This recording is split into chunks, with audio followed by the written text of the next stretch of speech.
Hello and welcome back to Random Subaru Stuff. Just letting you know, I'm re-recording the audio to this, so the video may not quite line up exactly.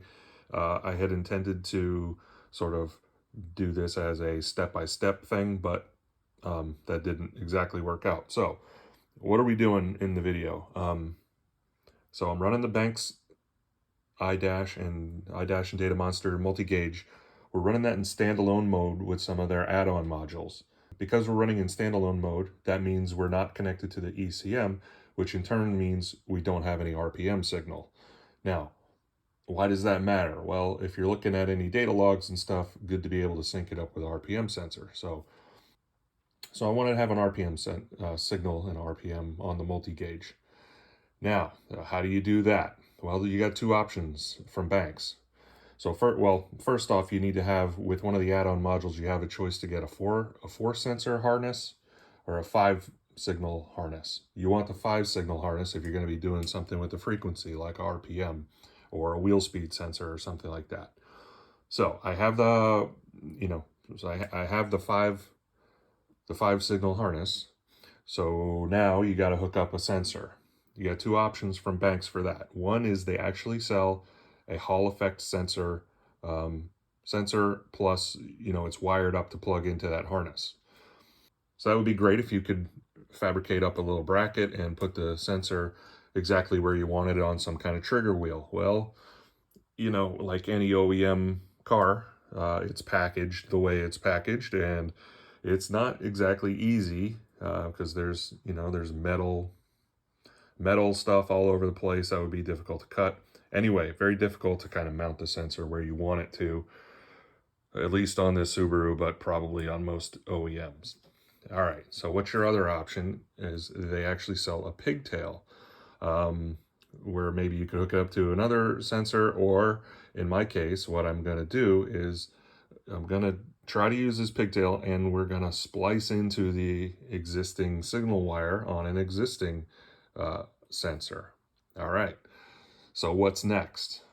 Next is figuring out where to splice into, okay? Well, you got a couple options there. One option would be to tap into the existing crankshaft position sensor.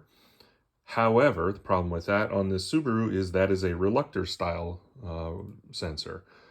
And that is different than the Hall effect sensor, which Banks seems to be set up for a Hall effect. I don't know if a reluctor sensor signal would work. I don't know. It doesn't, Fortunately, didn't have to worry about that.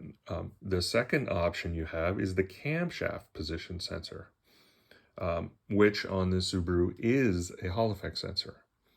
So, Hall effect sensor should be giving off Hall effect signals, which means we should be able to splice in this pigtail.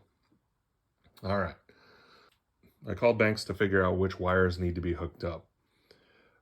They told me only the yellow one. Now, there's four wires on the pigtail. The yellow one is the signal, the black is the ground, and then there's two red ones. One is I believe one's a 12-volt power supply and one's a 5-volt power supply, I think. But anyway, so I spoke to them, and they told me the only thing you should need to have to hook up is the signal wire. All right. So that leads us down into actually doing the work. So I had to move a few things out of the way, but other than that, not too difficult. Now, a small cautionary tale here is figure out which wire you need to tap into first. A long story short, again, I was gonna piece together different video clips, but I didn't know which one to tap into. I made an assumption about the coloring of the wires. There's on the Subaru sensor, there's a red wire, a green wire, and a blue wire. And to me, just kind of taking a guess, I figured the red was the power, which it is. Turns out it is. And I figured the green would be ground and the blue would be the signal. If because there's no other wires left, right? If you got three options, red one's got to be power, right? And green is most likely ground. So I just assumed that the blue one would be the signal. Well, it wasn't. Okay, so anyway, do a little research, or if you're actually able to unplug the sensor, is very easy. to figure out which of the wires, you know, if you could back probe it and get a signal off of it, you could tell whether you were dealing with the ground or the signal wire or the power wire, right? Basically, just hold up a piece of metal in front of it, and if it starts sending a signal, that's your signal wire. Okay, so with that cautionary tale out of the way, it was a bit of a saga for me. Like I said, I spliced into the blue wire, and turns out that was the ground. I think I called Banks back, and they were great. They really were awesome. They spent probably 15 minutes on the phone with me. They actually looked up the wire harness for my car, and they tried to figure it out, you know, based on the wire harness. I also took it into my mechanic, who's so shout out to the guys over at Wrenchmasters here in St. Petersburg, Florida. You know, they helped me to confirm, you know, that I was spliced into the wrong wire. So good to have some mechanic friends there, right, who might have they have a little scope that, you know, you can see the signal that's coming across. And we could tell I wasn't in the right wire. So then I was given some additional information that it should be the wire on the other end of the harness, which would mean it was the red wire, which turned out to not be. And I was correct. The red wire is the power wire, so that left the one wire left to know which one was the signal wire. So again, don't be like me. Figure out which wire you need to tap into. And so once I did that, you know, once I spliced that yellow wire from the Banks pigtail into the middle sensor wire on the camshaft position sensor, then I started getting signals through the Banks module. So that will lead us to the configuration of the RPM signal. Okay, so this approach does work, and splicing into that middle wire, again, if you happen to be on this same model of Subaru, it was the middle wire on this sensor. All right, so now I'm gonna move over to the video where I configure the RPM signal. So I have it working, and you can see 900 on the gauge, scan over to the tack, and 900 on the tack. So it's working. So let me show you where the setting is for that. So, and what I did was, down in the Banks modules, the first module is where I have the 5 connector harness and the 5 sensor wire harness. And so this is the frequency. And you can see what I did was I set it up, instead of a trigger wheel, I set it up as custom. And then when you do custom, there's a few extra parameters you have to set. You have to set up the frequency table. I'll show you that. Set it to mode maximum. And the way I'm thinking of this is, since before it seemed like it was dropping readings or, you know, pulses, but it's possible that it was actually picking up more pulses due to due to something. But in any case, here's how I have it set up. I have it set up on the maximum with a sample count of 3. And I played around with this. Other higher sample counts will work fine as well. But if I set it to sample count 2, then weird things happen, like the RPM reading bounces around. And I think that's either it's picking up an extra pulse or something weird's happening with the math of how it figures this out. So, but with the sample count of 3, everything seems stable. And so, and again, it's maximum because like there's other option. Oh, man, timed out on me. There's other options in there: average, minimum, summation. And I didn't want minimum because, again, if it's missing a pulse, you would want to throw that away. You know, so if it missed a pulse on a sample, you would not want to use that sample. So so I set it to maximum, meaning what, you know, and I think the way it's working is it's try 3 times, take the maximum. All right, now let's go into the frequency table, because this is really where the magic really is. And this took me a little while to figure it out. And you can actually change the frequency to kilohertz. You can also set the table size, and this would be the table down here. Table size is set to 2. 2 is the minimum. And since this is a linear setup, meaning the RPM is linear to the number of pulses it gets off that Hall effect sensor, in my case off the crankshaft, or sorry, off the camshaft.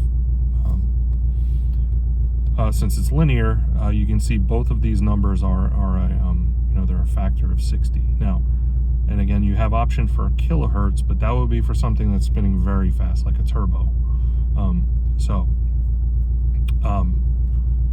So what I've done here is I've set up the two different parameters. There's an X and a Y. The X is the hertz, the frequency, and that's, so hertz being, you know, meaning per second. So 10 pulses per second, and we're going RPMs, which is revs per minute, so 60 seconds in a minute.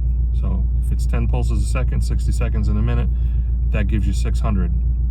That works for the geometry of this engine, but you would be some multiple of 60, I believe, if you wanted to start with 10. Now, I don't ask me why, but when I set this up, I thought 120 was a good number to use, and so 120 hertz times 60 seconds is 7,200. Now, what I really should have done, and I'll go ahead and change it because I've thought about this today and I want to change it. So if I change to 100, so then it would be 6, right? So if we're looking at 100 pulses per second, 60 seconds, then it should be 6,000.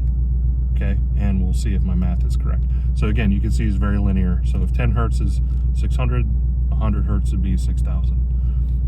And so the way it works is this is the number of hertz, and then this is the value the 600 is the value you would want it to read at if the, you know, if the thing is picking up 10 pulses a second, you want it to read 600 RPMs per minute.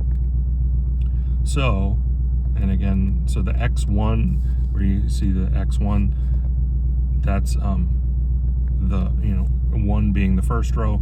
There's an X value and a Y value. So the X is the hertz, the Y is the value to be shown on the gauge. So with my change here from 10 to, you know, from 120 hertz to 100 hertz, and from 7,200 to 6,000, then the math should still be good. So then you just, after you've locked those in, you go back out through all the menus, and now you're back here, and again 870, and that looks right. And if I rev it up to, you know, let's go 2,000, you see it reads right around 2,000, right around 2,000. So the math is right, and that's how you set it up. And a little bit of an explanation on the math. In any case, that's the math that worked for me. You may have to mess around with that. I would recommend you go with multiples of 60, again, because it's all RPM. So again, 60 seconds in a minute. So try that out if you're doing something similar with this frequency module, or of course call Banks. I'm sure they know, you know, how to set all this crap up, but I just kind of messed around with the numbers until I, you know, made sense of it. So anyway, that's an explanation. Finally have it working. One other thing on the setup is I did ground the little pigtail, the Hall effect sensor pigtail. I did ground the green and black wire, but I really don't think that did anything, because it was more had to do with the math and the sampling, I think, was causing the previous, you know, the previous issue. I could go into more detail about why I think, you know, why I think that is, or why I think that was happening, but it really doesn't matter. I got it working now. So I'm using a custom, again, like I said, custom setup as opposed to a trigger wheel setup. So there you go. That's a work for me. I hope this is helpful, or at least interesting. And so now we can do that. So now my logs, I even pulled a log last night, and the logs are showing, you know, it's showing the RPM, and it's capturing, and it's data logging, and it's data logging based off this custom table. It's not like, anyway, the logs is not also all over the place. This calculation is also being used in the logged data, so that's great. So anyway, that's it. Hope you enjoyed it, or found it interesting at least. Give me a thumbs up if you don't mind, or subscribe if you think it's worth that. But anyway, all right, enjoy. Be safe.